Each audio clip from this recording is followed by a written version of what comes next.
Olá pessoal, hoje nós vamos falar sobre a síntese de proteínas. Proteína é uma das substâncias mais importantes que nós temos aí na nossa célula, no nosso organismo, porque a proteína é responsável por todas as reações que ocorrem na vida dos seres vivos. Por exemplo, a cor de um olho depende, se ele for claro ou escuro, da quantidade de pigmento produzido pela célula do olho. Esse pigmento produzido depende da proteína, que é uma enzima que vai ativar a produção desse pigmento. E a pergunta inicial desta aula será: como se determinam as características de uma espécie? Todas as nossas características estão nos nossos cromossomos. Temos aí a fita de DNA, a substância que forma os nossos cromossomos. O DNA é uma molécula formada por dupla hélice, dupla cadeia de nucleotídeos. Num pedaço do DNA, nós vamos encontrar o gene, responsável pela informação genética. Este gene vai produzir uma proteína, e essa proteína é quem vai determinar o caráter ou a característica da espécie. Proteína pode ser uma enzima participando das reações respiratórias e digestórias de uma célula. Pode ser um hormônio, como a insulina, que participa do processo de manter a taxa de glicose no sangue. Proteína também pode ser um pigmento, como a melanina, pigmento da pele. Então, como nós acabamos de observar, o DNA é formado por uma dupla cadeia de nucleotídeos. E os nucleotídeos são representados pelas bases nitrogenadas, como nós acabamos de ver. Eu estou insistindo muito nisso para vocês entenderem a próxima parte da nossa aula, que é como é que ocorre essa máquina de síntese de proteínas. Porque para o DNA traduzir a informação genética, é necessário estabelecer um contato entre o DNA, onde tem a informação, e a síntese da proteína, que são os ribossomos. Esse contato ele é feito através de um que nós chamamos de código genético. O código genético ele é universal, ele é válido para todos os seres vivos. E ele é representado, então, por símbolos, que são palavras que vão determinar a proteína a ser produzida. Aonde fica esse código genético? Esse código genético nós vamos encontrar no DNA. Observe agora uma informação importante para vocês. O DNA ele tem uma sequência de bases nitrogenadas, mas a cada 3 bases nitrogenadas nós vamos encontrar um códon. Esse códon é o responsável, então, pela informação genética que vai codificar o aminoácido. Então, a proteína ela é formada por uma cadeia de aminoácidos. Agora, cada aminoácido vai ter sua correspondência ao códon do DNA. Então, é o DNA que formam palavras, e essas palavras que são os códons é que vão ser traduzidas nos ribossomos e lá nós vamos encontrar a síntese da nossa proteína.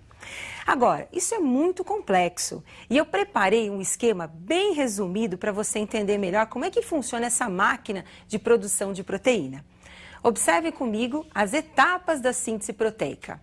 Primeira parte, está lá, o nosso DNA no núcleo da célula, onde tem a informação genética.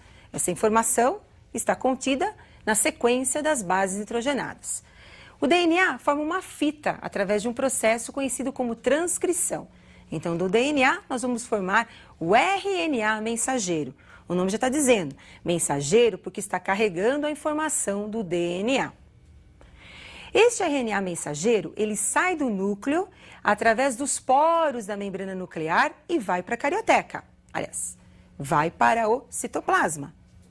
No citoplasma, o RNA mensageiro se liga ao ribossomo. Vocês estão observando os aminoácidos na tela? Esses aminoácidos entraram na célula após a digestão.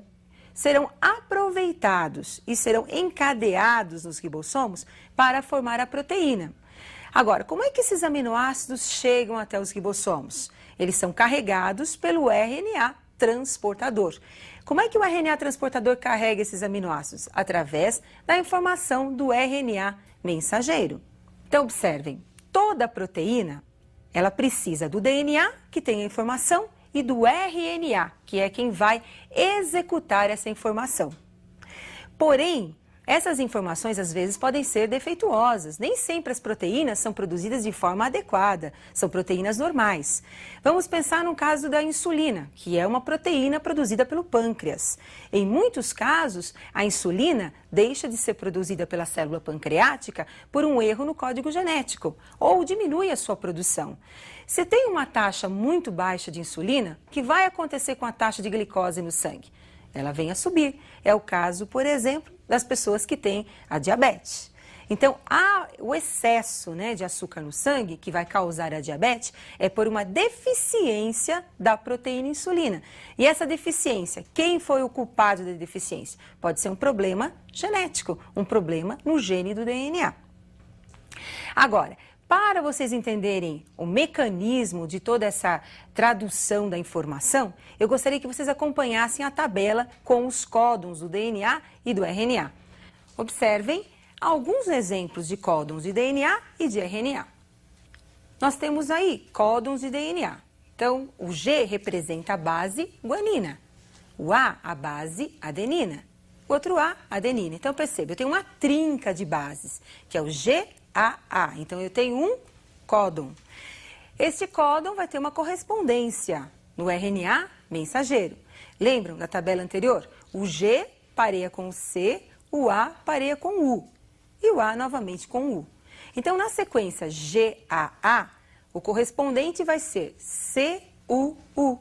E o aminoácido correspondente ao códon é o aminoácido leucina. Observem um outro exemplo, CGG, DNA. O códon do RNA mensageiro, GCC. E o aminoácido que vai ser transportado é a alanina. Códon do DNA, CAT, mensageiro, GUA. E o aminoácido que vai ser transportado é a valina. Percebam por essa tabela que eu tenho aí uma sequência de 3 aminoácidos. Então, eu vou ter 3 códons.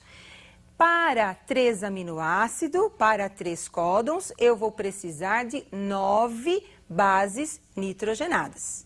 Então, como acabamos de verificar, toda proteína ela tem a informação no DNA. Só que o DNA não pode sair do núcleo, ele tem que ficar no cromossomo. Então, o que ele faz?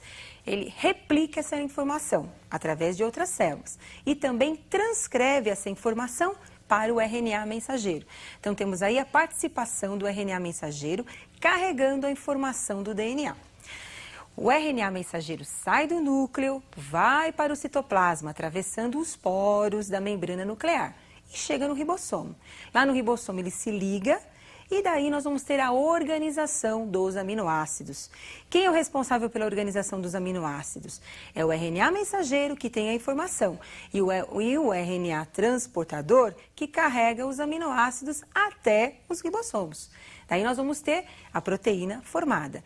Mas nós temos proteínas com 50 aminoácidos, nós temos proteínas com 400 aminoácidos, enfim, temos aí vários tamanhos de proteína. Essas cadeias de aminoácidos, na verdade, ela é formada por repetições de aminoácidos, porque existem na natureza 20 aminoácidos. Se a cadeia tem 300, é porque entre eles existem repetições dos aminoácidos. Mas quem é que é responsável por essa sequência dos aminoácidos? É o DNA. Por isso, entre muitas proteínas, entre as diversas proteínas que nós temos nos seres vivos, a formação dessas proteínas é que é a característica de cada espécie, que é a característica de cada ser vivo. E essas diversas proteínas é que ajudam no funcionamento da célula, como enzimas, como hormônios, como nós vimos no início da aula. E este é um lembrete precioso. Você não pode esquecer. A diversidade que nós temos de proteínas é devido ao material genético de cada ser vivo.